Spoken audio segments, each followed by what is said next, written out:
retrouve Ephémera Events avec le duo Murphy, Ganel et Jeannette. Aujourd'hui, nous sommes heureuses de vous présenter le lancement de Ephémera Podcast. Le podcast, c'est pour nous une façon de découvrir nos intervenantes de façon un peu plus approfondie, un peu plus intimiste, pour vous permettre de les connaître. Nous, on les connaît, mais on aimerait vraiment vous faire découvrir leur univers. Nous allons démarrer cette série de podcasts sur les arts chinois. Pourquoi Karine et Mireille ?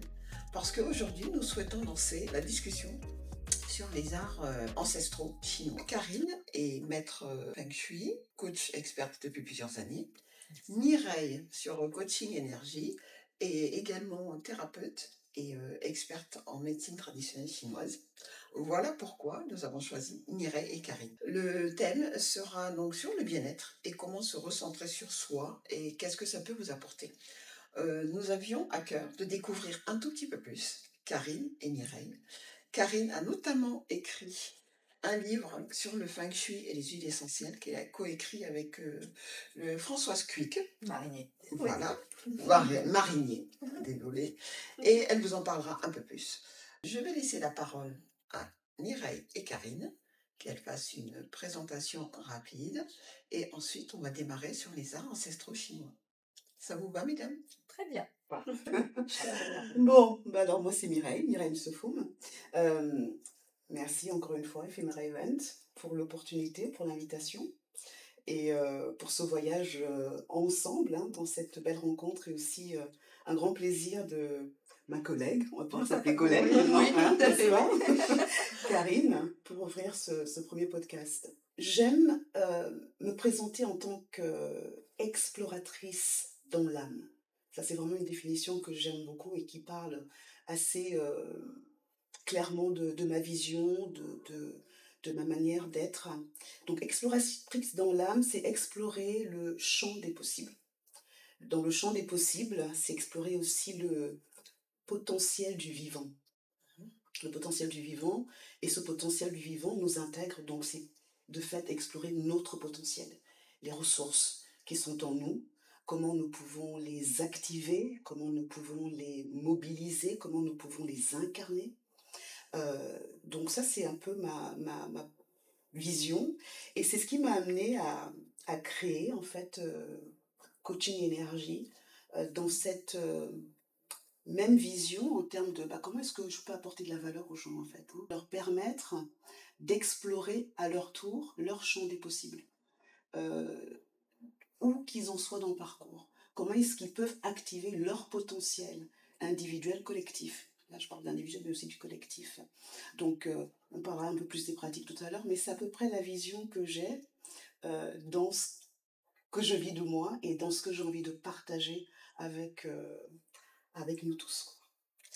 Très, très important, la question de explorer le potentiel qu'on a en nous. C'est ça. Parce que nous oublions souvent que nous avons tout en nous. Il faut juste le mettre en relief et puis en profiter au maximum. Très intéressant. Merci Mireille. Avec plaisir. On a de quoi faire. Oui. Moi, bonjour, je suis Karine Mayol. Donc, je suis vraiment ravie de partager ce premier podcast avec vous. Je vous remercie infiniment pour l'invitation, d'avoir pensé à moi. Ça me touche beaucoup. Je suis ravie de partager aussi ce podcast avec toi, Mireille, parce qu'effectivement, on est collègues et on l'a bien vu. Alors, moi, j'ai comme ligne directrice, en fait, c'est de permettre aux personnes d'occuper leur place pleinement et complètement. Et plus particulièrement, j'ai un adage qui dit que le zen, c'est bien, mais le vivant, c'est mieux. J'amène à réimpulser une forme d'élan, à réimpulser le vivant pour les personnes à travers, en fait, le lieu qu'ils occupent. Donc, effectivement, je suis expert Feng Shui, j'interviens dans les lieux privés, les lieux professionnels. D'ailleurs, j'interviens dans de nombreux lieux professionnels, c'est à peu près 50% de mon activité.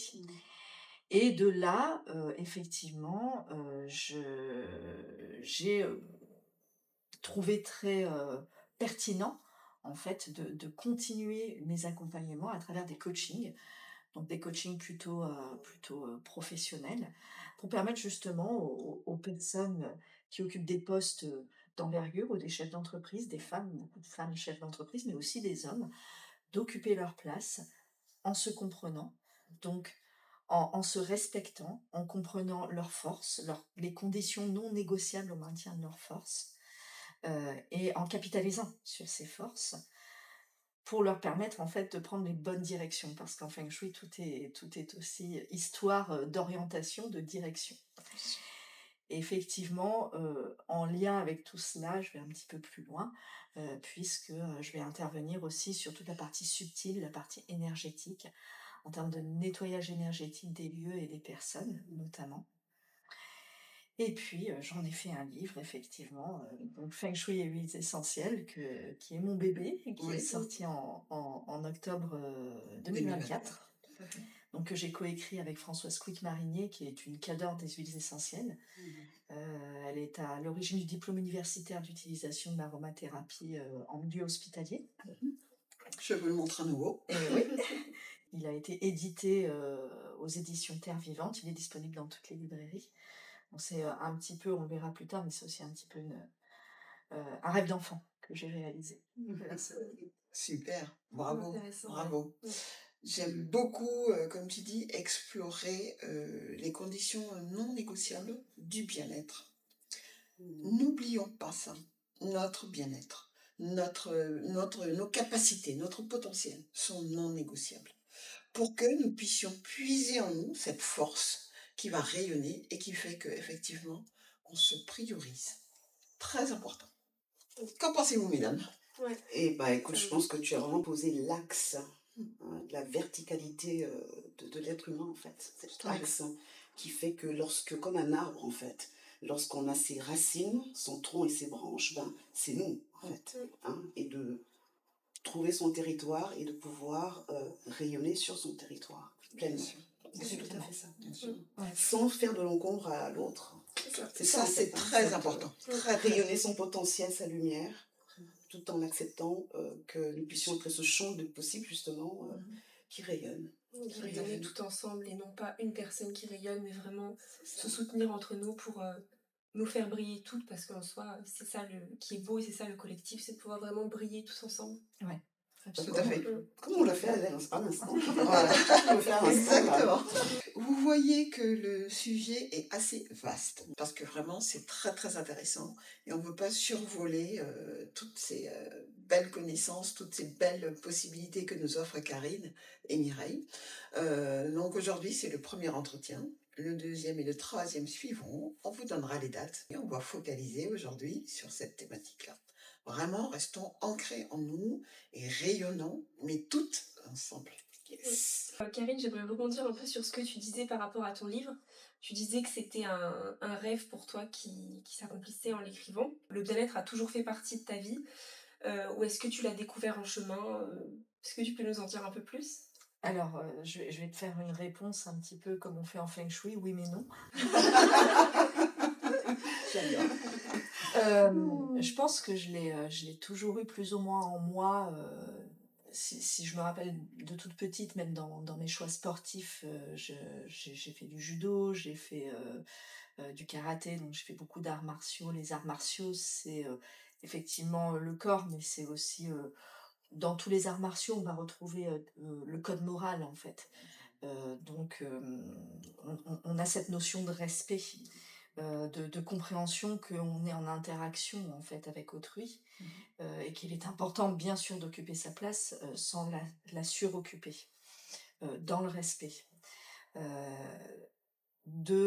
Effectivement, de toute petite, j'avais des rêves. Et écrire un livre faisait partie de ces rêves. Seulement, quand j'étais enfant, je voyais les bibliothèques et je me disais, bon, ce que je vais faire, c'est que je vais écrire à la main et puis je vais coudre les pages et puis je vais les mettre après dans les bibliothèques. Donc effectivement, d'être publié, c'est un rêve de petite fille. Mais en fait, dans mon chemin de vie, j'ai eu de nombreuses expériences, comme tout le monde. Beaucoup de mes amis me disent que j'ai eu d'ailleurs plusieurs vies. Mais au final, tout m'a amené à être ici aujourd'hui et maintenant avec vous. Et c'est vrai que quand j'ai créé Espace Équinergie, j'ai souhaité en fait avant toute chose dans ce projet professionnel, mettre tout mon cœur, toutes mes tripes, tout ce qui m'animait, toute ma passion. Donc effectivement, ça passe par, l'étude des lieux à travers le feng shui, ça passe par, accompagner les personnes à occuper leur place, à se comprendre, à se respecter, par tout ce qui est aussi de la compréhension du subtil, qui a quelque chose de très passionnant. On est aux prémices, hein, Bien sûr. on est un petit peu, au Mm. moment de la je dirais de la recherche fondamentale si on devait faire le parallèle avec la R&D. C'est absolument passionnant. Et puis effectivement, écrire un livre, faire des podcasts, intervenir en radio, parce que quand j'étais ado, je faisais de la radio. Donc en fait, j'ai voulu, faire et mettre dans ce projet tout ce qui m'animait profondément. J'applique à moi-même, Mmh. les préceptes en fait que je peux transmettre aux personnes que Très j'accompagne important. et j'ai commencé par ça et à partir du moment, en fait, où on est, aligné et en parfaite vibration, parfaite résonance avec, ce qui est en nous profondément, pas les effets de mode, pas ce qui est souhaité par Très autrui, important, effectivement, ouais. heu et bien, ça marche Oui, Mmh. oui, Ouais, très c'est très vrai. juste. et on se Ouais. sent vivant. Ce que tu dis est très important. Moi, je sais que à chaque fois qu'on a intégré un nouveau domicile, j'ai fait procéder à un nettoyage énergétique parce que quand on arrive dans un lieu, il est forcément habité. On ne Ouais. sait pas ce qui s'est passé avant, ni l'histoire des murs, et c'est très important. Même, j'ai écouté un podcast, une jeune femme avait fait nettoyer le terrain où elle voulait construire. Ouais. Parce qu'il s'est avéré que c'était un terrain qui avait été, c'est le mot qui me vient, mais c'est pas juste, qui avait été, entre guillemets, possédé par les événements dramatiques de la Première Guerre mondiale. Mmh. Donc, très, très important. N'oubliez pas ça. Pensez, Karine l'a très justement dit, pensez toujours à faire un nettoyage des lieux avant de vous y poser. Parfois, on a un lieu, on adore, mais il y a quelque chose qui fait qu'on n'est pas Ouais. bien. Prendre en compte l'histoire des murs, nettoyer pour ensuite prendre son plein potentiel, être bien. Parce que c'est vrai que chez soi, c'est un peu notre cocon, lieu de ressourcement. Mais si le lieu n'est pas évolué, eh ben, difficile de trouver effectivement de l'apaisement et puis de la recharge. Parce que quand on est chez soi, entre guillemets, l'espace sécure ou safe, où Mmh. on se met en mode off, Ouais. et il faut vraiment que vous teniez compte de ce point qui est très important. Je te remercie, Karine, de l'avoir souligné, parce que vraiment, c'est très, très important. Effectivement, le nettoyage énergétique, c'est nettoyer la mémoire des murs. Mmh. C'est-à-dire que, concrètement, les murs, comme toute chose, sont composés de molécules et ces molécules, en fait, elles vont capter les émotions vécues dans Ah, le lieu. Donc ça peut être des émotions très, très positives, mhm, mais ça peut être aussi des choses, un petit peu moins favorables, plus négatives. mhm, Ça peut être des colères, ça peut être, des décès, ça peut être de la tristesse. tout à fait. Il peut y avoir toutes sortes de choses de vécues dans un lieu.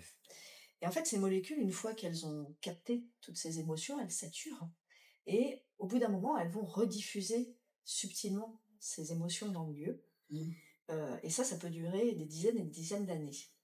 Dans chaque lieu que l'on occupe, finalement, on peut être au contact d'émotions vécues par d'autres personnes, des précédents occupants, des précédents propriétaires, et ça peut remonter très très loin. Mmh. Donc là aussi, en fait, d'ailleurs, que ce soit des émotions positives comme négatives, alors on dit que rien n'est hasard, donc on va occuper un lieu, ce ne sera pas un hasard parce que quelque part, c'est aussi nous faire travailler sur certains sujets, certaines très choses. juste. Donc le nettoyage énergétique permet déjà de prendre conscience de ces axes, de ces axes d'amélioration, de ces axes de travail pour soi, Mmh. mais c'est aussi permettre de repartir sur quelque chose de neuf, de propre, Mhm, pour y mettre sa propre énergie, donc pour occuper sa place. tout à fait. Puis occuper sa place, c'est, je pense, quelque chose, qui est très important, surtout aujourd'hui à l'ère où on a peut-être tendance un peu plus à se refermer sur soi, notamment avec, tout ce qui se passe, les réseaux sociaux, les choses comme ça. C'est Très anxiogène. très anxiogène et ça on se referme beaucoup sur nous-mêmes. C'est vrai qu'on sort un peu moins, on prend un peu moins le temps de se concentrer sur soi. et de faire le travail qui est important. Et notamment vous deux, grâce à vos entreprises, mais aussi grâce à vos connaissances sur la médecine chinoise qui partent aussi de traditions, qui se basent sur des traditions. Euh, Vous permettez aussi aux gens aujourd'hui de retrouver leur pouvoir et retrouver leur potentiel. Et c'est quelque chose que je trouve ça très intéressant. Je sais pas si vous voulez développer peut-être un peu plus dessus, Mireille. Ben, moi, ce que je voulais dire déjà, c'est qu'effectivement, il y a un adage qu'on utilise beaucoup dans les pratiques du Tao, c'est que rien ne se perd, tout se transforme. Vraiment. Et quand on le garde à l'esprit, on sait que effectivement, il n'y a rien dans le vivant n'est vain. Tout est vivant, justement, vibrant. Et quand on prend cette condition en considération, ça change tout en fait.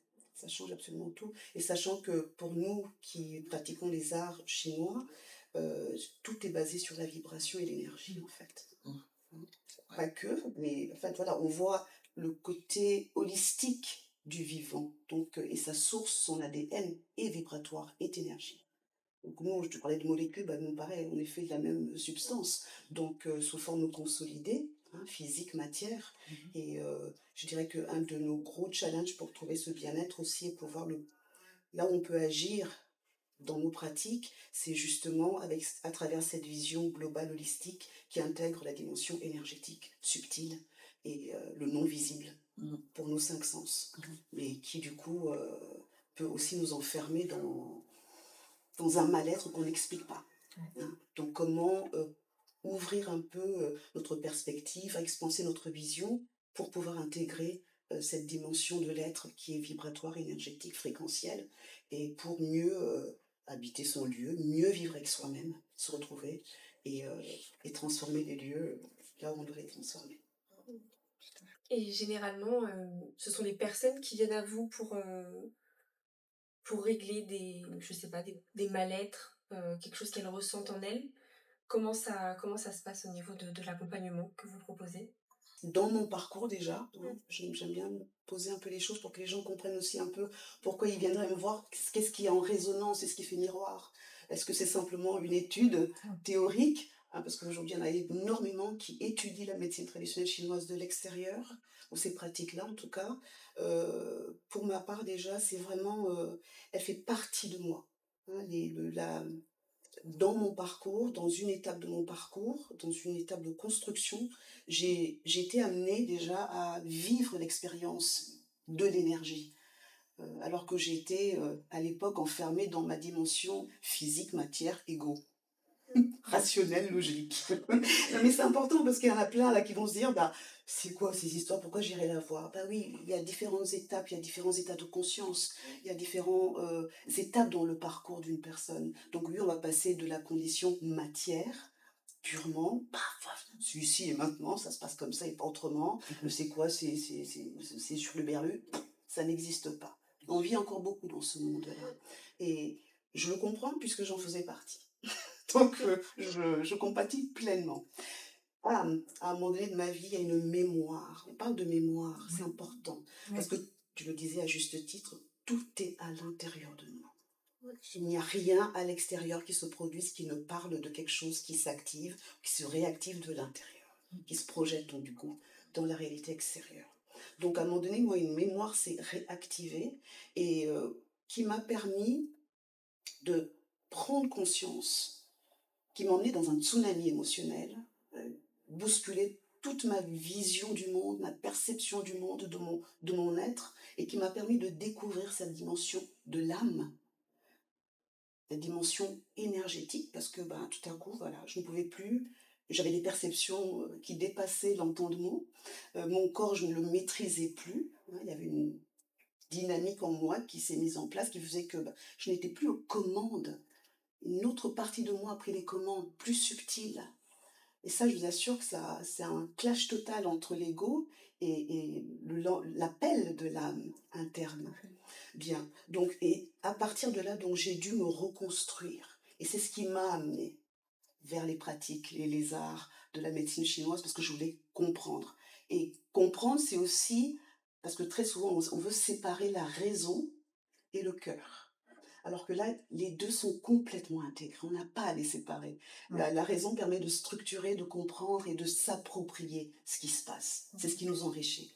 Donc, j'ai dû, à travers cette expérience, revoir toutes mes croyances, me repositionner et prendre une direction. Je pensais aller là et hop, il a fallu que je change de direction et que je m'intéresse du coup à tout ce qui allait pouvoir expliquer, apporter une raison rationnelle, logique à cette vibration, à cette énergie. Donc les arts chinois, à travers les pratiques de la médecine traditionnelle chinoise, à travers, donc je suis thérapeute, à travers les pratiques du Tao, qui sont en fait les racines Ouais. des arts chinois, Oui. que ce soit le feng shui, la médecine chinoise, Oui. sont les racines, le tronc. Nous, on est des branches en fait. Euh, les soins esséniens, là on remonte dans l'Égypte ancienne, et puis le coaching pour comprendre le potentiel de l'homme, du vivant, justement, comme je le disais tout à l'heure. C'est ce qui m'a permis, à travers cette expérience, de pouvoir poser des fondations et qui font qu'aujourd'hui, effectivement, je peux proposer un accompagnement qui permette à une personne, à une organisation, parce que j'ai à la fois des accompagnements énergétiques qui s'adressent aux particuliers et aux professionnels, parce qu'on en a besoin aujourd'hui, dans le champ des possibles donc, que je nommais tout à l'heure, c'est comment, pour les particuliers, pour nos vies personnelles, nos couples, nos familles, mais aussi dans tout ce qui construit notre société dans le cadre professionnel. Sur quel modèle est-ce qu'on s'est construit? Qu'est-ce qui a transformé aujourd'hui? Quel champ des possibles aujourd'hui est-ce qu'on peut accueillir pour transformer notre expérience et évoluer? Tu vois? Donc c'est ce regard-là que je vis de l'intérieur chaque jour, parce que c'est vraiment un parcours, c'est un état d'être, c'est une présence à soi, et que je propose aussi donc aux personnes qui viennent me voir. Généralement, les gens qui viennent juste en surface s'y retrouvent, mais très souvent, ils repartent avec je ne m'attendais pas à ça. Je ne m'attendais pas à ça. J'en pars toujours d'ici avec j'ai compris quelque chose de plus sur moi, en fait. C'est cette profondeur, c'est cet ADN, c'est cet être intrinsèque, c'est cette sagesse, cette connaissance, cette richesse fondamentale qu'on a tous en nous. Waouh, sacré tsunami. Ouais. Oui. Sacré tsunami. Oui. Et on est tous amenés à le vivre, ce tsunami. Et je ne souhaite à personne de le vivre de la manière dont je l'ai vécu. Et c'est pour ça qu'on est là, je pense aussi. Et pour toutes les autres, parce qu'aujourd'hui, on vit quand même, comme tu dis, une émergence. On a ouvert la porte. Il y a tellement à explorer.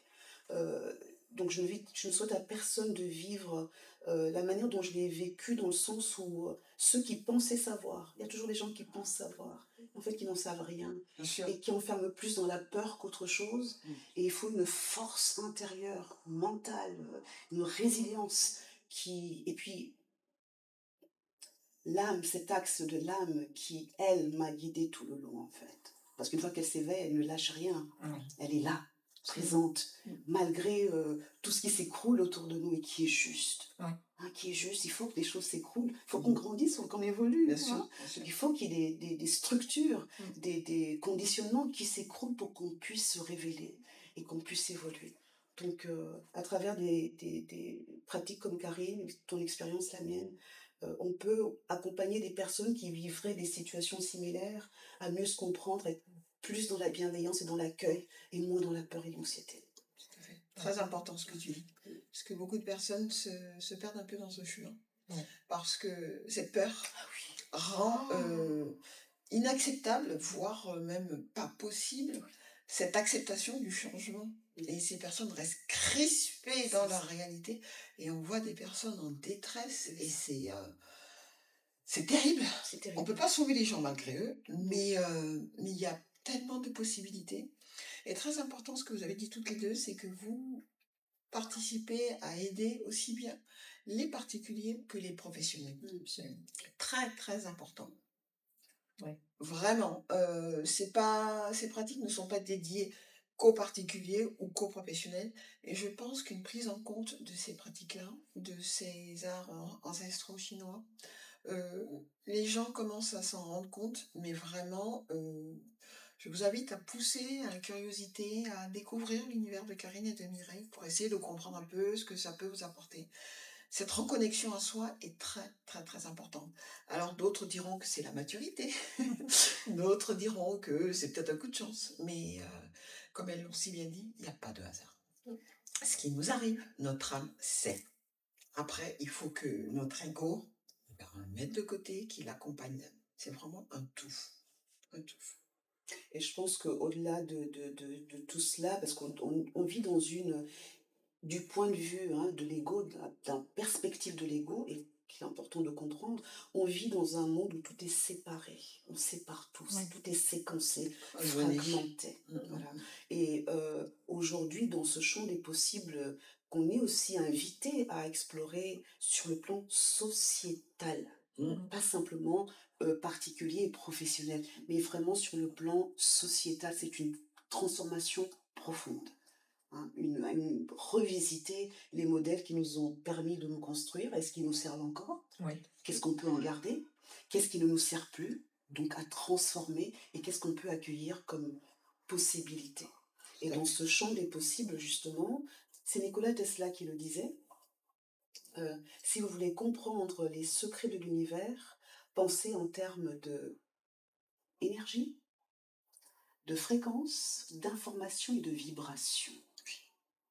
Et ça pose le cadre qui nous ramène vraiment, qui rassemble les arts chinois, toutes les pratiques holistiques, la vision holistique qui redonne ces lettres de noblesse aux vivants, à notre expérimentation sociétale qui inclut donc nous, nos vies, comment on vit, on construit nos business, comment est-ce qu'on prospère ensemble, et on a besoin d'intégrer ces pratiques.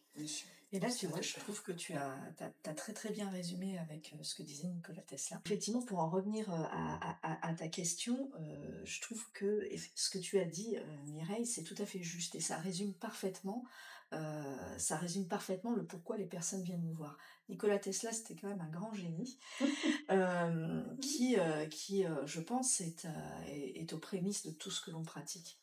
Et effectivement, aujourd'hui. voilà, les personnes qui viennent me voir, en fait, elles viennent pas forcément pour la pratique, pour le feng shui ou pour le coaching. En fait, ce qu'elles viennent voir, c'est ma fréquence, ma vibration, euh, mon expérience de vie.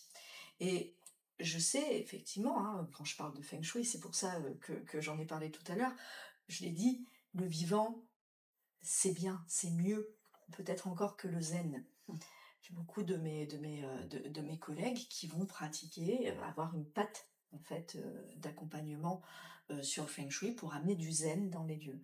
Moi, ma patte, c'est vraiment de ramener de l'élan, de redonner une impulsion de vie, de ramener le vivant, de ramener le partage, la connaissance de soi, les fameuses conditions non négociables. Et je pense qu'en fait, les personnes qui viennent me voir, c'est ce qu'elles viennent chercher en fait.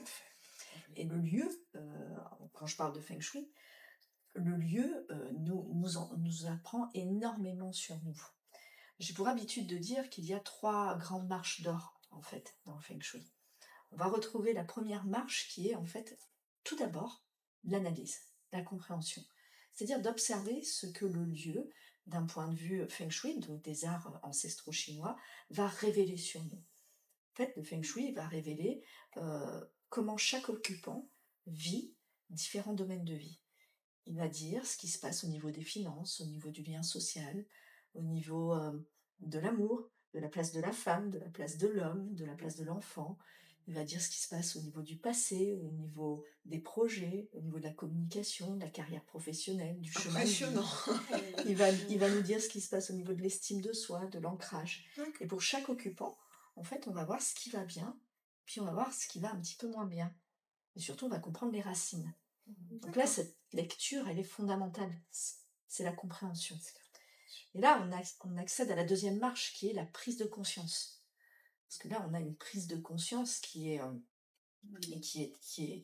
très forte de ce que l'on est, de ce qui fonctionne moins bien. Et puis, effectivement, après cette prise de conscience, il va falloir agir. Parce que si on ne fait rien, il ne se passera exactement rien. Et donc, c'est de réagencer le lieu. Donc, effectivement, ce que tu disais aussi, Jeannette, qui est très important, c'est que cette lecture-là sur les espaces privés, on l'aura sur les espaces professionnels.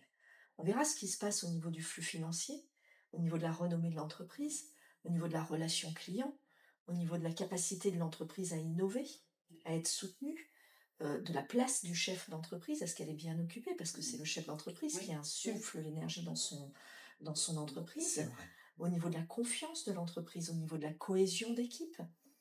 On verra tout ça. Et là aussi, on aura des prises de conscience. Et là aussi, on va pouvoir agir. Donc en entreprise, on parle de stratégie d'entreprise, en tout cas je parle de stratégie d'entreprise à travers l'espace, plus exactement peut-être de stratégie humaine, puisqu'il s'agit en fait de recentrer l'homme, l'être humain avec un grand H, au Impressionnant. cœur de Ouais. l'entreprise. Ah ouais. Donc moi, ce que j'amène, c'est véritablement un accompagnement avec plusieurs axes, plusieurs techniques, à la croisée des chemins, en fait, entre l'étude du lieu, l'étude de l'espace, la prise en compte de l'être humain, Mhm. la compréhension de là où il en est, de là où il veut aller, Mm. et avec, je dirais, une véritable notion d'être accompagné. C'est-à-dire que moi, je vais pas lâcher les gens dans la nature, en fait.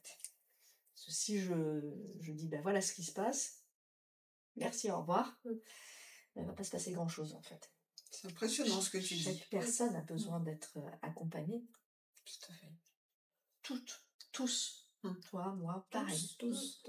On a tous besoin d'un regard extérieur, en fait, pas pour nous guider. Alors, moi, je ne me positionne jamais en tant que guide. Une prise Je de me, conscience. Hein. je me positionne plutôt comme une barrière de sécurité sur l'autoroute, pour D'accord. éviter que la personne tombe dans le ravin. Mais c'est pas moi qui ai décidé de prendre cette autoroute. Mhm. Le libre arbitre, pour moi, c'est fondamental. Très important C'est de le fondamental. mentionner Fondamental. parce qu'on voit beaucoup de personnes qui vont voir des thérapeutes et qui s'en remettent Ouais. à la personne. Alors que, comme on disait au démarrage de cette discussion, on a les ressources en nous. On a juste besoin, comme tu le dis si bien, de cette barrière de sécurité pour nous éviter de déraper, de prendre la barrière de sécurité. Mais vraiment, garder ce libre arbitre. C'est très intéressant ce que tu dis parce que quand on parle de Feng Shui, avant, pour ma part, avant de te connaître, Karine, moi c'était, allez, on remet une chaise par-ci, un petit truc par-là, on enlève, on désencombre, terminé, c'est fini. J'en suis revenue, Et pour moi, les arts ancestraux chinois, c'était tout simplement faire de l'acupuncture. Je te l'avoue. Mais j'ai appris, effectivement, en échangeant avec vous, votre contact, que c'est bien plus que ça. Et c'est ce qu'on veut vous montrer, qu'on peut accéder à bien plus pour se reconnecter à soi et se faire confiance. Vraiment. Garder le libre arbitre, comme tu l'as dit, et comme le dit Mireille, effectivement, quand on vient voir un thérapeute, c'est que la vibration correspond. Mm. Et cette personne va juste nous permettre de prendre conscience et de pouvoir aller un peu plus loin. Mais ne pas aller voir un thérapeute ou même un médecin en disant j'ai ça, qu'est-ce qu'il faut faire? Je pense que dans, ce- dans cette invitation à la transformation, à changer, le changement, on est en pleine mutation là. On le sent. Hein. On le vit, Ouais. on le vit, on est en plein dedans. C'est ce qu'on a posé d'emblée, c'est dire vraiment, on a tout en nous. C'est cette souveraineté, redevenir cet arbre et pouvoir rayonner. Et qu'est-ce qu'il y a à changer, à transformer? Donc ça fait partie de ce pourquoi j'accompagne des personnes, hein, c'est révéler leur en soi, hein, pour nous, dans nos organisations, dans nos familles, dans nos couples, en nous. Euh, il y a vraiment cette phrase qui m'accompagne, qui est sur mon site, qui fait je suis le capitaine de mon âme, maître de mon destin. Et ça pose l'axe aussi pour les gens qui viennent me voir. Qu'est-ce qui a changé aujourd'hui? Quelle est l'invitation quand on parle de libre arbitre? Combien de gens savent qu'ils ont un libre arbitre? C'est vrai. Hein? Sur quel modèle est-ce qu'on s'est construit et vers quoi est-ce qu'on est invité à aller? quelle est, toi tu parlais de façon merveilleuse tout à l'heure, donc de la manière dont les arts chinois, à travers le feng shui, vont reconnecter la personne à sa responsabilité en fait. Hein. Ça veut dire que je suis pas juste là par hasard, les choses ne m'arrivent pas par hasard. Non, ça parle de moi. Il y a une résonance. Quelque chose résonne. Je vais voir Mireille, je vais voir Karine, parce qu'il y a quelque chose qui, je n'en suis peut-être pas conscient. Oui. Oui. Je ne le sais Tu es pas. consciente. Ça n'est pas Ouais. conscient. Je ne sais pas, quelque chose m'amène là, résonne et m'accompagne et me guide dans ce lieu ou vers cette personne. Et donc, il y a un cheminement à faire intérieur à travers la prise de conscience et l'analyse et la prise de conscience et tout le reste. Mais aujourd'hui, vraiment, comprendre déjà ce qu'on peut bouger dans notre façon d'être, dans notre manière de subir soit notre vie, c'est que généralement on nous a éduqués ainsi. Tu vas voir le médecin, c'est lui qui a l'expertise, c'est lui qui a la connaissance, voilà. Mais moi, je ne suis pas acteur ni actrice dans l'histoire. Alors qu'en réalité, c'est de me repositionner en tant qu'acteur Bien sûr. de ma santé, de mon bien-être, de mon épanouissement. Et non seulement cela, mais aussi de retrouver ce guide interne qui est l'âme. L'âme, quand elle n'est pas, parce qu'elle peut se perdre l'âme aussi, hein. Elle n'est pas que toute sagesse, elle a son challenge. La vie est belle, elle est magnifique, elle nous bouscule. On explore des choses. Et dans cette exploration actuelle, il est question de nous retrouver, Ouais. de retrouver le pouvoir en nous et de pouvoir bénéficier de l'expertise des médecins, de nous accompagnantes, thérapeutes, coachs, parce qu'on sait que tiens, il va y avoir un échange là qui va m'enrichir, qui va permettre d'ouvrir une porte, Bien sûr. d'explorer tel ou tel autre aspect, mais revenir à soi, reprendre le contrôle, reprendre son pouvoir, c'est ce qui permettra d'utiliser le libre arbitre en conscience et avec pertinence. Bien sûr. J'ai envie de dire, tu vois, c'est quelque chose qu'on peut faire de façon assez naturelle et que beaucoup de personnes ont certainement déjà fait. Bénéficier en fait de la sagesse ou de la connaissance d'autrui. Moi, je sais que quand j'étais enfant, même adolescente, et ça m'arrive encore d'ailleurs, une question, quelque chose une expérience peut-être compliquée, eh bien, j'avais tendance à aller voir mon grand-père, ma grand-mère, ma maman, et dire ah ben qu'est-ce que t'en penses? J'ai vécu ça, j'ai vécu ça. Ça veut pas dire qu'on va suivre le conseil, mais en fait on va chercher l'expérience d'autrui. Et quelque part, ce que je veux dire, c'est que les anciens, nos parents, nos grands-parents, nos arrière-grands-parents, et si on remonte encore plus loin, puisque quand on parle d'art ancestraux chinois, par exemple le feng shui, c'est un art qui a 6000 ans, donc ça date pas d'hier. Mais finalement, si on observe, on pourra se rendre compte que les anciens avaient peut-être une forme de connexion avec les éléments, avec l'environnement, avec C'est ce qui vrai. les entourait, beaucoup plus naturelle. Oui. Peut-être inconsciente, mais finalement très naturelle. Et il y a beaucoup de choses qui étaient mises en place qui me faisaient naturellement Spontané, ouais. beaucoup plus en accord avec l'environnement, avec les éléments. Il suffit de reprendre par exemple la partie agricole. Oui. Si on reprend il y a un siècle ou deux, effectivement, bien en hiver, les anciens avaient plutôt tendance à se reposer et puis à vraiment beaucoup plus travailler sur les périodes de printemps et d'été, qui sont des saisons en fait, qui amènent beaucoup plus de vivant, beaucoup plus de dynamisme, et c'était très cohérent finalement. Donc c'est juste d'avoir un changement de regard, de modifier son regard. Je prends souvent comme exemple d'ailleurs un film qui s'appelle Le Cercle des Poètes Disparus. Et ce film, qui est d'ailleurs un chef-d'œuvre, que j'invite vraiment tout le monde à regarder et à re-regarder, un petit peu comme Le Petit Prince, on peut avoir des lectures différentes au fur et à mesure de sa vie. Il y a une scène dans Le Cercle des Poètes Disparus où le professeur Kipling demande à ses élèves en fait de monter sur leur bureau. Finalement, il leur demande de monter sur leur bureau pour pouvoir avoir un regard différent sur la même chose. C'est aussi ça, c'est d'avoir un regard différent sur ce qui nous entoure, sur ce que l'on est, sur soi-même aussi, sur sa propre vie. Parce qu'effectivement, tout n'est pas forcément... voilà, on est... nos parents nous disent: «Tu seras médecin, tu seras là». Non, en fait, on a notre propre pouvoir C'est ça. et pendant notre vie, on peut tout à fait changer, comme tu l'as fait, comme je l'ai fait. Mmh. Heu, Effectivement, hein, moi j'ai travaillé 22 ans en entreprise, à des postes de management, de stratégie, de développement.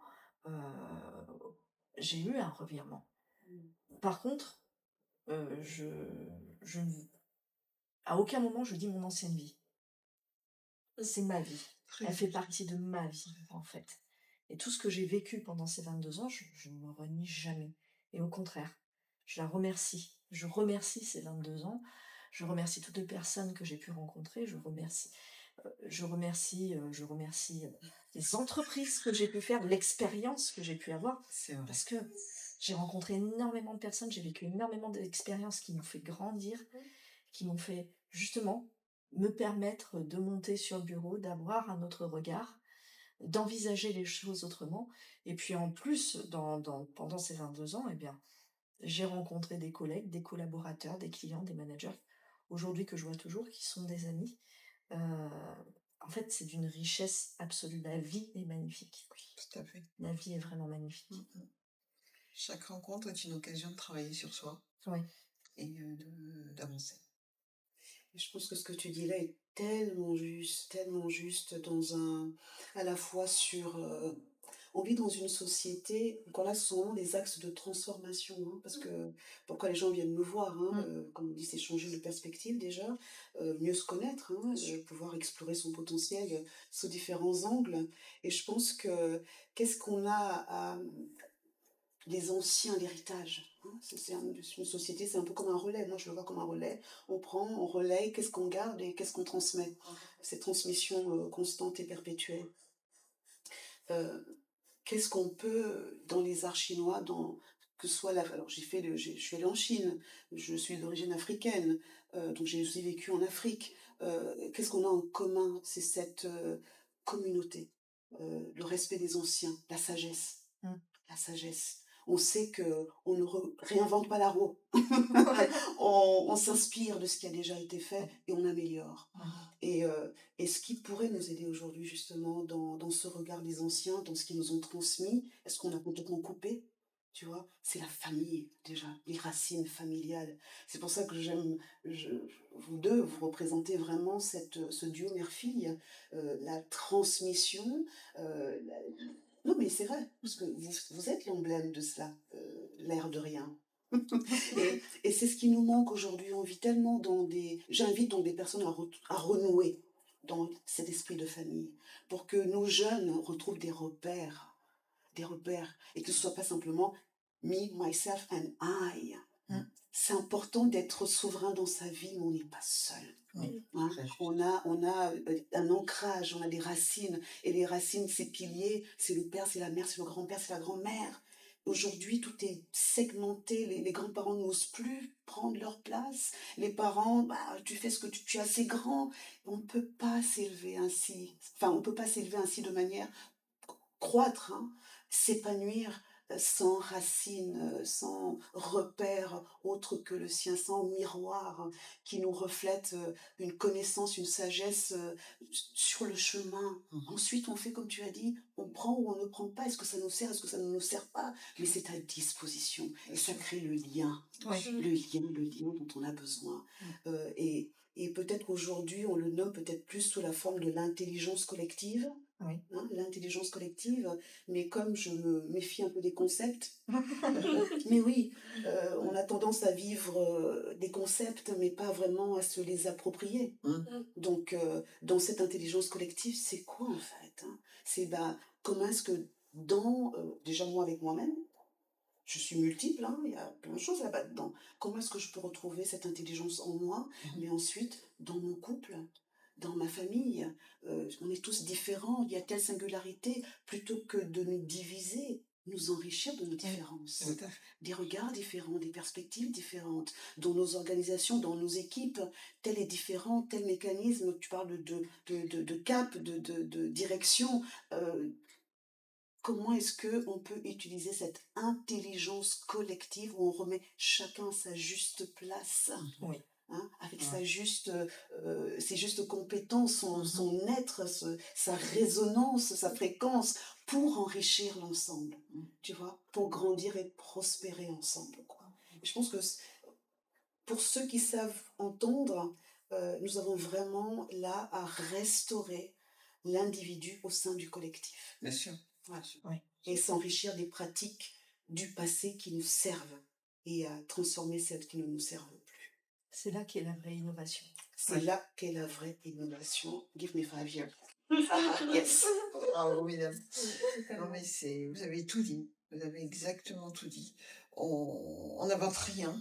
D'ailleurs, il y a un adage qui dit, dans la mode, c'est un perpétuel recommencement. Et dans la vie, c'est pareil.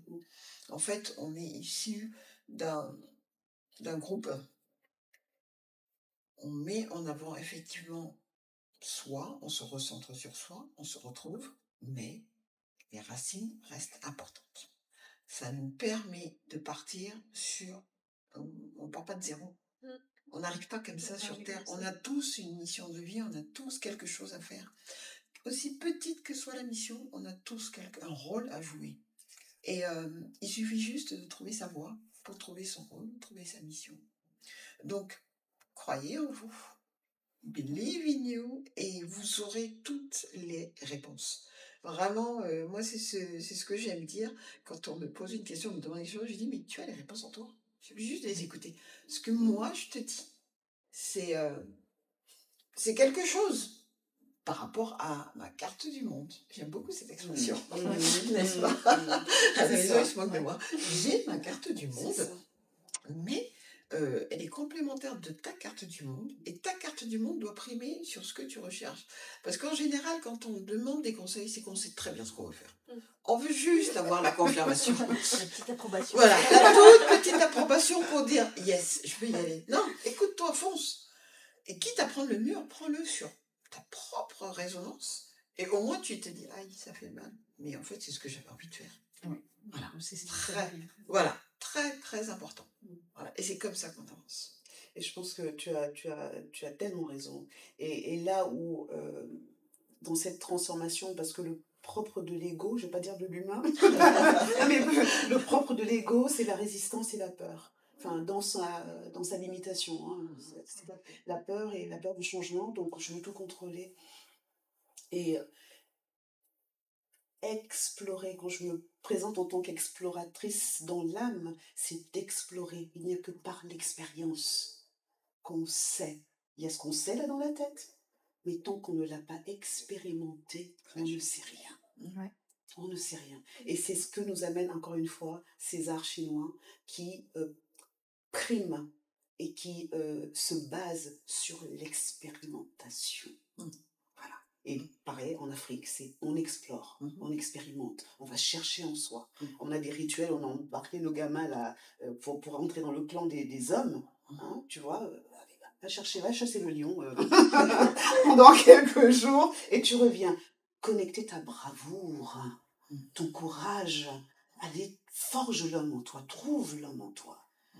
Ça, aujourd'hui, nos jeunes, parce que quand je parle de nos jeunes, ce sont vraiment nos enfants. Moi, je le vis, hein, tu disais tout à l'heure, comment est-ce que vous le vivez, en fait? Comment est-ce qu'on le met en pratique pour nous? Parce que juste proposer une pratique, bah, des fois c'est le cas, mais si on ne la pratique pas pour soi-même, elle est creuse. Ça reste un outil de plus. Là, c'est vraiment l'expérience qu'on transmet. Et pour nos jeunes, nos enfants, donc du coup, parce que je les mets vraiment dans cette intelligence collective, nous sommes les mères, nous sommes les pères, nous sommes les enfants, et cette transmission, ce qui te touche, me touche. On est tous interdépendants, connectés. Hein, on est tous connectés, donc on prend soin les uns des autres. Et donc, c'est d'encourager nos jeunes, et pas que nos jeunes, nos parents, nos frères et nos sœurs, à explorer, à vivre leur vie, quitte à se prendre le mur. Et c'est en se prenant le mur que je me fais mal, je comprends, je me relève, j'améliore. Je prends toujours l'exemple de l'enfant plein de résilience. Hein. Il pourrait faire autrement que de... J'essaie de me mettre à quatre pattes là, et puis je tombe, je me relève, je tombe, je me relève, je me tombe. Mais j'arrive à un moment donné à me tenir debout. Et puis il y a un pas, et pouf, il y a un pas, il y a un pas. Et c'est ainsi que j'apprends la mobilité, la motricité. Et donc, aidant maintenant, c'est d'accéder à mon monde mental, émotionnel. Oui, ça fait mal de se prendre un râteau par une jeune fille ou par un jeune homme. Ah ben non, mais c'est fini, là, tu comprends, j'y vais plus. Ça fait trop mal. Non, vivre, c'est comme ça qu'on devient, en fait, vraiment. D'ailleurs, l'enfant qui apprend à marcher, il se pose pas de questions. Il se Hein. pose pas de C'est questions. vrai. D'ailleurs, C'est ouais. vrai. L'être humain le perd en c'est- grandissant, Oui. mais à la base, effectivement, il se c'est pose pas de très questions. juste ce que tu dis. Hein. Mm. Et nos jeunes manquent de repères et de transmission. Ouais. C'est ça qui fait qu'effectivement, il y a beaucoup de souffrance, beaucoup d'errance. Parce que, comme tu disais très bien, dans la société africaine, comme dans la société ancestrale chinoise, il y a cette transmission. Il y a des rites qui font que chaque passage est marqué par quelque chose qui fait que l'enfant, il s'appuie sur les adultes qui lui donnent cette confiance en lui, en disant tu es capable, comme tu le disais très bien, tu peux y aller, vas-y. Et du coup, soutenu par le clan, soutenu par sa famille, et ben, l'enfant, il prend confiance en lui et il part explorer la vie. Alors que maintenant, les enfants n'ont pas de cadre. Ils n'ont pas ces transmissions. Il y a des repères qui sont pas... ils sont en perte de repères. Alors, Et c'est vrai que ça fait j'ai peur. quand même- ouais. Et je pense qu'on a cette perspective en tant que parents aussi. C'est parce que nous aussi, en tant que parents, on a nos peurs. Bien sûr. Oui, sûr. ça s'adresse à tout le Ah monde. oui, on dit nos On jeunes, a- mais en on fait, a- c'est on a- la on- société, on c'est a une nos peurs et sociétale. on a peur pour nos enfants de laisser une planète en plein désastre écologique. On a peur pour nos enfants des guerres. On a peur pour nos enfants des violences conjugales, des violences de toutes sortes d'ailleurs, Bien sûr. des meurtres, des violences psychologiques. On a peur pour nos filles qu'elles n'arrivent pas à finalement avancer et occuper leur place de femme et à être dans le respect. On a nos peurs en tant que parents. Tout à fait. Mais malgré tout, moi, je garde une forme d'espoir. Il faut. Parce que je pense que la génération à venir, elle est forte, en fait, cette génération. Elle a des prises de conscience de par elle-même. Se rend compte, en fait, d'aujourd'hui de l'importance de prendre soin de la planète. Je suis assez étonnée quand j'entends mes filles parler du regard qu'elles ont sur le monde, de l'analyse qu'elles en ont. Il y a une vraie maturité, en fait. Prise de conscience. Alors certes, pour certains d'entre eux, il y a cette forme de démission de la part des parents, parce que trop happés par la société, par plein de raisons. Il peut y avoir toujours plein de raisons. Mais n'oublions pas que nous-mêmes, nous avons été les enfants, pour qui nos parents ont eu peur. Et si on remonte, on a toujours eu ça. Et à mon sens, notre rôle, c'est aussi d'être là, et Les d'avoir accompagner. confiance en eux. Et de les amener, en fait, à expérimenter. À expérimenter la chasse au lion, parce qu'on est quand même bien là-dedans, dans cette société. Mais bien C'est-à-dire sûr, que là, il n'y mais aura bien peut-être pas un sûr. vrai lion qui va être là, mais en fait, finalement, C'est on le est prochain. on est C'est la vraiment dans la conquête. chasse au lion. La en fait. chasse. On est dans la chasse au lion, et finalement, chaque jour est une forme de chasse au lion pour nos enfants. Et je pense que tu as raison. Ce qui nous, il y a dans la société, à la manière dont on est fait, chacun a son rôle. Et la base de tout, ce que j'ai envie de dire, c'est que peu importe les circonstances dans lesquelles on atterrit dans ce monde, l'âme vient avec une mission. Ah oui. Elle vient avec une mission, donc elle sait. Elle sait qu'elle va arriver sur un terrain glissant, où ça va être compliqué, ça va être du challenge, donc elle le sait. Elle n'atterrit pas n'importe où, il y a une conscience, elle a choisi. Il y a un choix, donc quand on parle de libre arbitre, elle a choisi. Maintenant, ce dont je me rends compte aussi, c'est qu'on a beau avoir choisi, une fois qu'on est là, on l'a oublié. Donc on l'a oublié ça.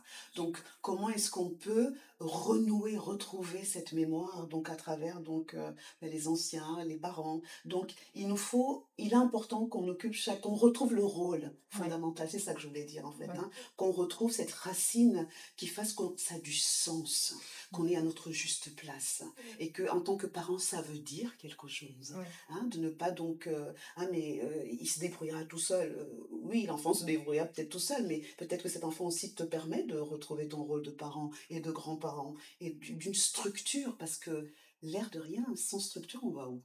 Exactement. Hein? Donc c'est de retrouver cette structure pour soi déjà, retrouver cette structure dans le couple, dans nos familles, dans nos organisations, encore une fois, parce qu'on est vraiment dans une vision holistique globale qui touche à tous les aspects de la vie. Et donc cette structure, cette solidarité, ce soutien mutuel, hein, et bien sûr la confiance, parce que sans confiance, on va où? Il n'y a rien.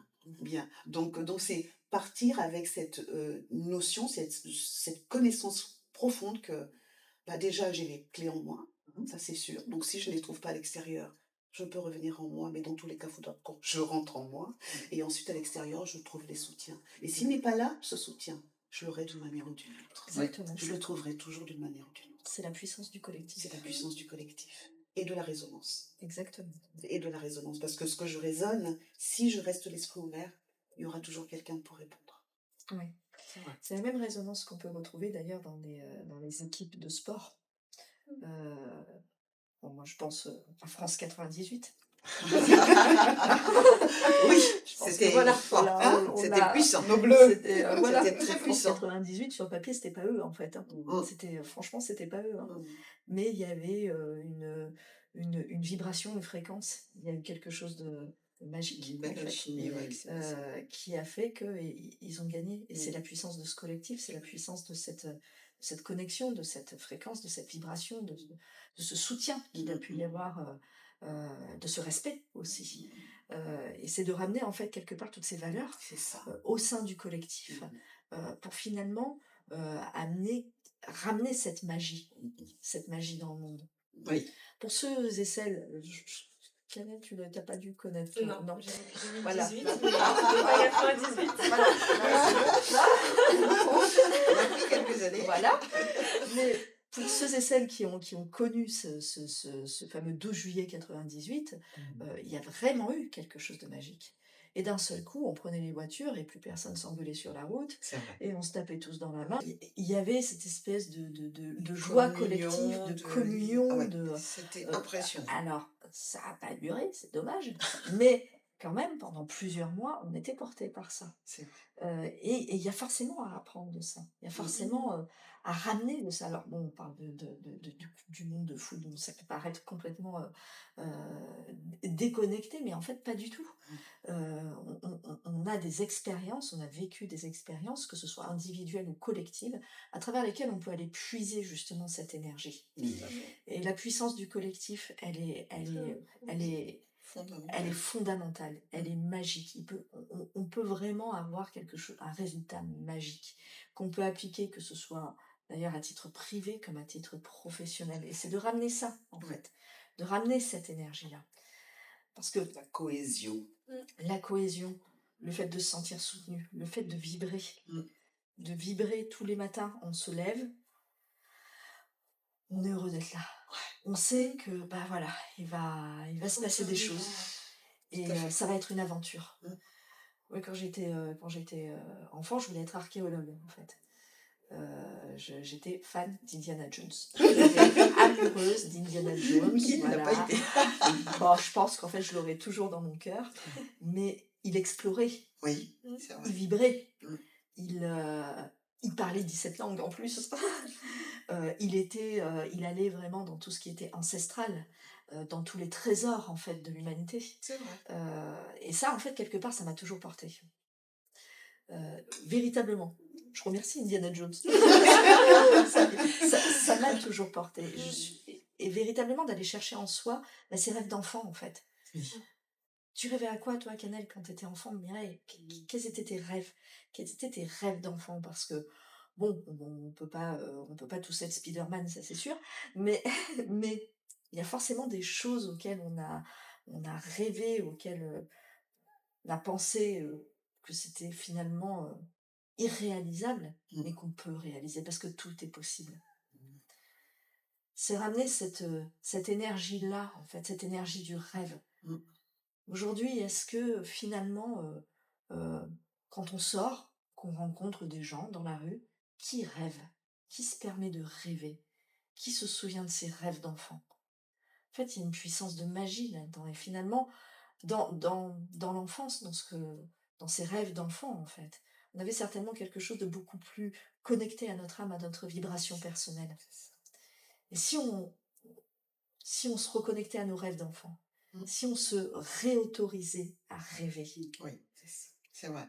et si on matérialisait ces rêves, en C'est fait, ça. dans nos vies, euh, dans notre environnement, dans nos lieux, et si on rêvait, si on revenait à ça, le temps d'un instant.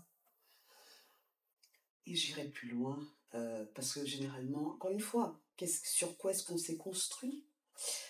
Quand l'âme vient, hein, choisit de s'incarner dans un espace-temps X, qu'est-ce qu'il vient pour réveiller, réactiver, révéler en fait? Mm. Euh, Quand on parle de résonance et de vibration, comme on a démarré la discussion, ce qui empêche la plupart du temps, de ce que j'ai pu constater pour moi, comme pour d'autres, hein, mais dont moi j'ai pu prendre conscience et donc vivre, expérimenter du moins, c'est que la dimension du rêve, la plupart du temps, un enfant rêve, parle de ses ambitions, de ses aspirations, arrête de rêver, reviens sur Terre. Ouais. C'est Ouais. c'est le premier, les limitations. Les Pensées limitations, limitantes. les pensées limitantes, les croyances limitantes, arrête de rêver, reviens sur Terre, trouve-toi un boulot, et puis gagne tes sous, puis tu as ton boulot alimentaire, et puis tu vas fonder ta petite famille, et puis C'est tout. voilà, hein. Donc c'est ça le rêve. Hein. Ouais. Pour la plupart, c'est cette survie, s'adapter à un environnement qui est conditionné, qui est déjà proposé. Ok, l'âme, ça c'est l'ego, limité. L'âme n'est pas venue pour se limiter, elle est venue pour explorer. Et c'est effectivement dans l'enfant qu'on va la retrouver. Hein. Ouais. Écoutez nos enfants, laissons-les rêver. Et pour nos adultes qui ont gardé le sens du rêve, rêver surtout, rêver, rêver, rêver, rêver, rêver le monde Mhm. pour accoucher de ce monde. Il faut commencer par le rêve, par la vision intérieure pour en accoucher. Et pour y aller, les permissions, puisqu'il y a tellement de limitations, de protection et d'enfermement et de conditionnement, comment est-ce qu'on peut, encore une fois, à travers les pratiques que je propose, coaching ou thérapie manuelle énergétique, comment est-ce qu'on peut s'ouvrir aux permissions, en fait, hein, réactiver ces aspects de soi pour s'autoriser à. Oui. Nous avons encore une fois les outils en nous. Quand on rentre à nouveau dans la dimension vibratoire et de résonance et fréquentielle de la substance même de la vie, ma pensée est vibratoire. Ouais. Ma pensée, hein, quand j'ai une pensée, c'est de l'or, c'est une pépite. Elle vibre, c'est ça, elle réinforme le monde, l'univers, et donc active quelque chose qui est un potentiel. Mon ressenti, mon émotion est vibratoire. Donc je suis moi-même une antenne en fait, hein, Oui. un champ vibratoire Tout à fait. de potentiel. Donc je ne suis pas rien. Absolument. Je ne Très suis pas, important. je ne suis pas rien. Ce que je pense n'est pas rien. Ce que je ressens n'est pas rien. Tu parlais de cette magie du collectif. Hein. Et ben c'est cela. Quand quand ces molécules, hein, toutes ces pensées, émotions se sont mises à vibrer à la même résonance, à la même fréquence, boum! Eh bien aujourd'hui, quand nous avons une vision, à travers notre imaginaire, notre imagination, de quel monde est-ce que nous voulons accoucher? Et donc, par moi en tant qu'individu, ma seule pensée va aller rentrer en résonance avec des milliards d'autres pensées. Donc je ne suis pas toute seule dans mon coin. Et si je le sais, ça, si je le sais, que j'ai du pouvoir, hein, je peux créer le monde, réinventer des mondes, créer des mondes. C'est ça le but de l'âme. C'est ça explorer du point de vue de l'âme. Qui vient réinventer le monde, accoucher de nouveaux mondes. Et donc, peu importe dans quel monde de l'ego il va confronter. Il est venu pour transformer. Et la transformation passe par une simple pensée, parce qu'elle est puissante, un ressenti. Et donc, si j'apprends à maintenir des pensées élevées, à cultiver des pensées élevées, comme je cultive des graines dans mon petit jardin, mais dans mon jardin intérieur.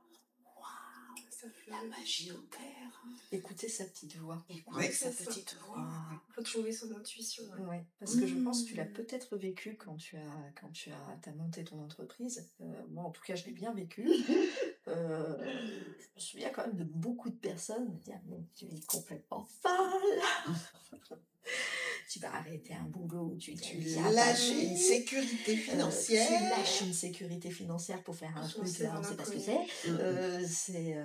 Mais ça va pas bien, mais» Moi, je l'avais cette petite voix. Mm. Elle était là et elle me disait: «Vas-y, Mm. vas-y, vas-y». D'ailleurs, mon grand-père m'a toujours dit, «Il vaut mieux avoir des remords que des regrets». C'est ça, très juste. Et Très je me suis souvenue de ce que me disait mon grand-père à ce moment-là et merci parce que pour le coup, je me suis écoutée et c'est la meilleure des décisions que j'ai prises. Parce qu'avec, mes petites ailes de colibri, en fait, quelque part, eh bien, j'ai mis en place ce projet, j'ai mis mes rêves, j'ai mis mon essence, j'ai mis mon cœur, mes tripes, tout ce que je suis, mon Ouais. expérience, ma vibration, ma fréquence, tout ça dans ce Mm. projet. Et c'est la meilleure des décisions que j'ai prises. Et ça fonctionne. Et je sais que là-dessus, je n'aurai pas de remords. Il y a une de mes amies, nous avons eu une petite conversation il n'y a pas très longtemps par rapport à la mort. Et elle me disait qu'elle venait de lire un livre justement sur la mort et qui avait changé sa vie, où elle se disait, mais effectivement, aux portes de la mort, on peut se poser la question des regrets, des choses, des remords ou des choses Mm. que l'on n'a pas faites. Ouais. Et elle m'a dit, et toi, elle m'a posé cette question, elle m'a dit, toi, demain, tu meurs, euh, eh ben, qu'est-ce qui te manque, qu'est-ce qui fait que en fait tu auras des regrets.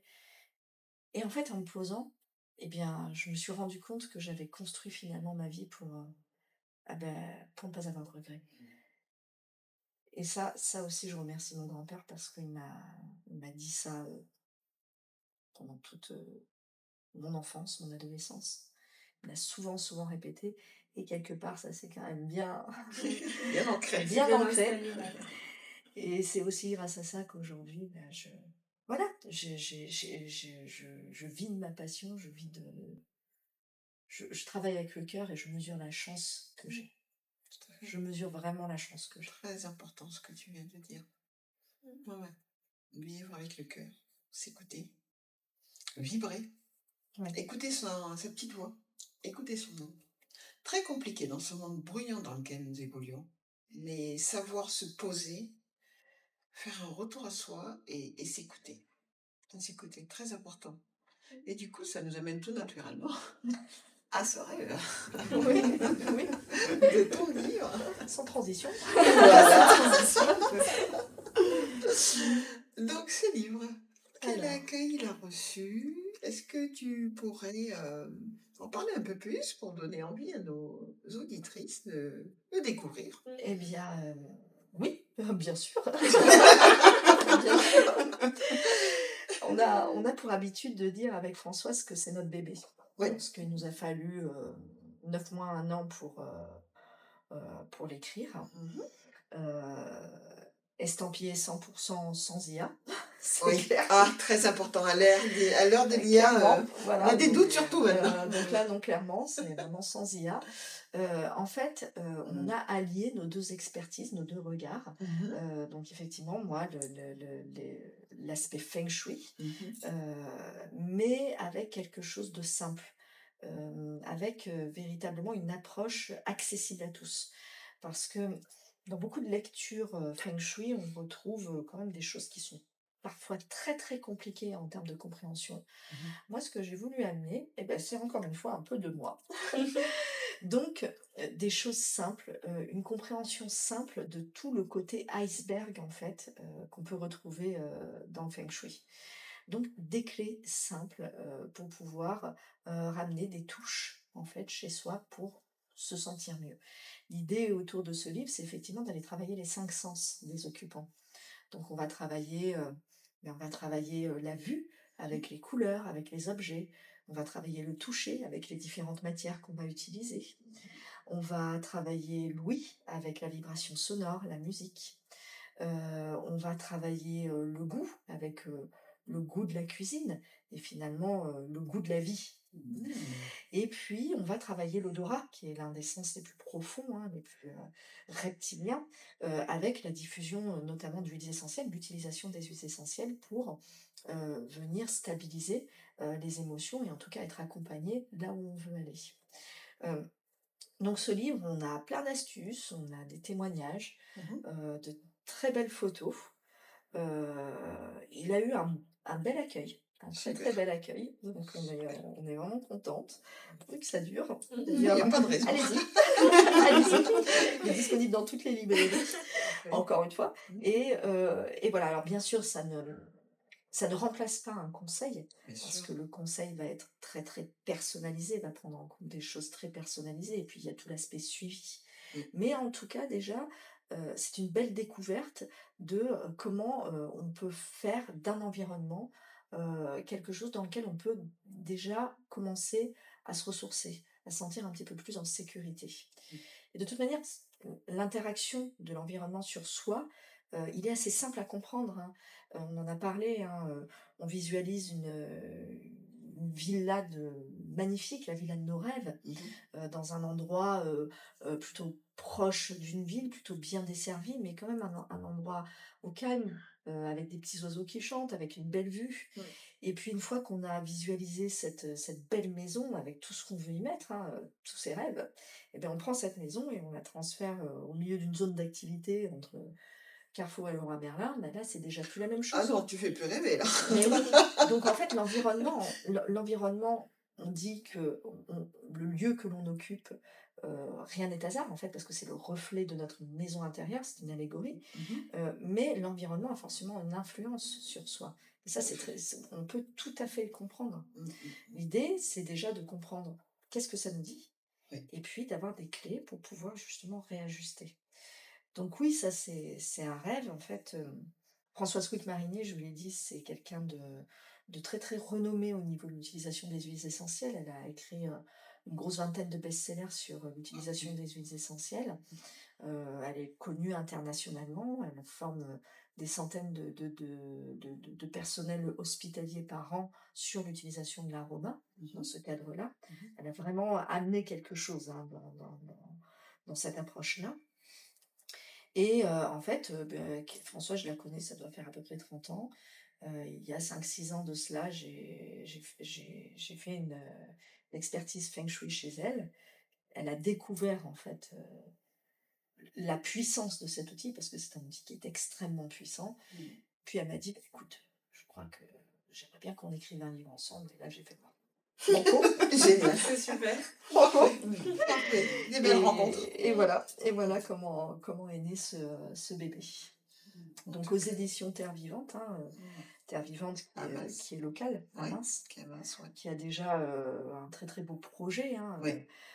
écologique, donc tout est parfaitement aligné. Oui, exact. Les choses Voilà, arrivent, au bon moment. Il n'y a pas de exactement. hasard, comme on disait au début de cet entretien. Il y a jamais de hasard. Mmh. On a des signes, on a des belles rencontres qui arrivent. Écoutez-vous, sachez prendre au vol ces petits instants et suivez votre instinct. L'âme sait. Parfois, l'âme, elle dit oui, ben, suivez, écoutez-vous. C'est très important. Parce que c'est ce qui nous permet d'avancer quand on est dans des périodes de doute et tout ça, on se ressent, on s'écoute et l'âme nous donne des réponses. Vraiment, je vous invite à écouter votre âme, votre intuition. Vraiment, très très belle. Ça donne envie de lire ton livre et vraiment, je vous le conseille, je vous le redis. Donc, Feng Shui et huiles essentielles, les clés d'un intérieur serein et vivant, aux éditions Terre Vivante, qu'on retrouve partout. Servez-vous. Voilà. Allez-y, On fait pas de pub pour les grosses maisons, mais vous savez où les trouver. sans modération. Voilà. Mireille, Oui. qu'est-ce que tu pourrais nous dire pour clore un peu ce premier entretien très intéressant? On n'a pas vu le temps passer. Non, Ouais. Voilà. C'est très, très vite, C'était ouais. très intéressant. J'ai l'impression qu'on a commencé il n'y a pas très longtemps. Ouf. Pour clore ce premier entretien, entretien, ça ouais. veut déjà dire que je me réjouis des prochains. Il y a encore beaucoup à partager. Oui. Pour clore ce premier entretien, je vais rester sur la note de l'âme en fait. L'âme, on parle d'intuition. Le langage de l'âme est l'intuition. Mm. Donc voilà, pour ceux qui pourraient se dire, oui, mais alors mon âme, comment je me reconnais, c'est quoi? L'intuition, ce message, on sait spontanément, elle s'exprime spontanément. Notre corps sait, il y a ce savoir, c'est invité à cette qualité de présence. Ça ne veut pas forcément dire d'aller prendre 30 minutes chaque jour pour aller méditer. Si vous pouvez le faire, faites-le. Mais elle fait partie de vous. Elle n'est pas déconnectée de vous. Elle est là. Bon, je parlais de réactivation. C'est juste se rendre disponible. Posez des questions. De quoi j'ai besoin? Qu'est-ce qui est bon pour moi? Rien que ce dialogue intérieur pour entendre la voix intérieure. Oui. Tu vois, donc ça n'est pas compliqué, c'est simple. C'est simple. Pour les premières clés de mise en pratique, posez les questions, rentrez en dialogue avec vous-même. Elle est là, elle écoute, elle répond. J'aime beaucoup cette phrase, se rendre disponible pour soi. Très important. Comme l'a dit Mireille, il n'y a pas besoin de méditer une demi-heure. Un petit temps pour soi. À chacun de l'évaluer. Si vous y mettez 3 minutes, 5 minutes, une demi-heure, chacun à sa façon. Alors, avant de nous quitter, moi, j'aimerais vous poser une petite question. Parce que c'est quelque chose que j'aime bien faire. Et est-ce que vous auriez un mantra, quelque chose qui vous guide ou qui vous permet d'avancer?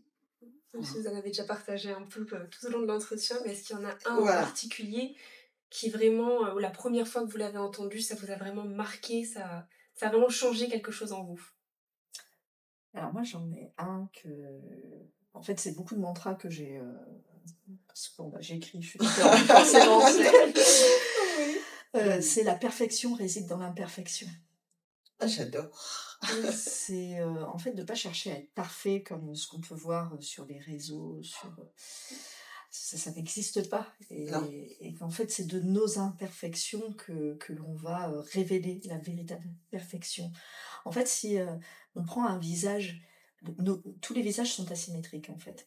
Mais si on faisait l'exercice de prendre une moitié de visage et de vraiment de ramener une symétrie parfaite, ce serait horrible. On serait horrible. La perfection réside dans l'imperfection, dans nos expériences malheureuses, dans peut-être des erreurs qu'on a pu faire et finalement on en a appris, dans le fait qu'on soit plutôt grand ou plutôt petit, dans nos choix, dans ce qui nous fait vibrer, dans le fait de cette forme d'unicité qu'on va retrouver individuellement et qui fait toute une richesse en termes de collectif. Et l'idée, en fait, c'est véritablement d'occuper sa place en étant parfaitement. Et qu'une imperfection, entre guillemets, finalement, peut être une force. Ouais. Une force qui fait qu'on sort un petit peu du lot. Donc ça, c'est aussi un des adages que je peux citer. Merci de partager ça. Alors moi, un des adages qui m'accompagne, c'est qui ne tente rien à rien. Très juste aussi. Qui ne tente rien à rien, c'est quand je parlais d'exploratrice dans l'âme, c'est ce qui me met en mouvement. C'est ce qui me connecte à ma voix intérieure, qui m'appelle et qui me met en marche en fait. Et peu importe les circonstances, je vais tenter. Je vais peut-être tomber, je vais me relever, et puis je vais apprendre, et je vais grandir. Et c'est vraiment, moi, ce qui me porte au quotidien, et qui me pousse. Merci beaucoup. Merci. On va clore ce premier entretien sur ces très beaux adages, ces beaux mantras à partager, que je vous invite à essayer d'implémenter. Mais vraiment, gardez ce message, écoutez. Prenons du temps pour ça. Oui. Merci beaucoup. Merci d'avoir accepté notre Merci. invitation. Merci. Et à très vite. Merci Karen. Merci Mireille. On vous remercie pour votre écoute pour ce premier épisode de podcast qui nous tenait vraiment à cœur. N'hésitez pas à nous retrouver sur nos réseaux sociaux, sur Instagram. On mettra également en description les liens pour retrouver Karine et Mireille, si jamais vous souhaitez prendre un petit accompagnement avec elles. Et puis surtout, restez connectés pour les prochains épisodes. À très vite! À très vite, merci.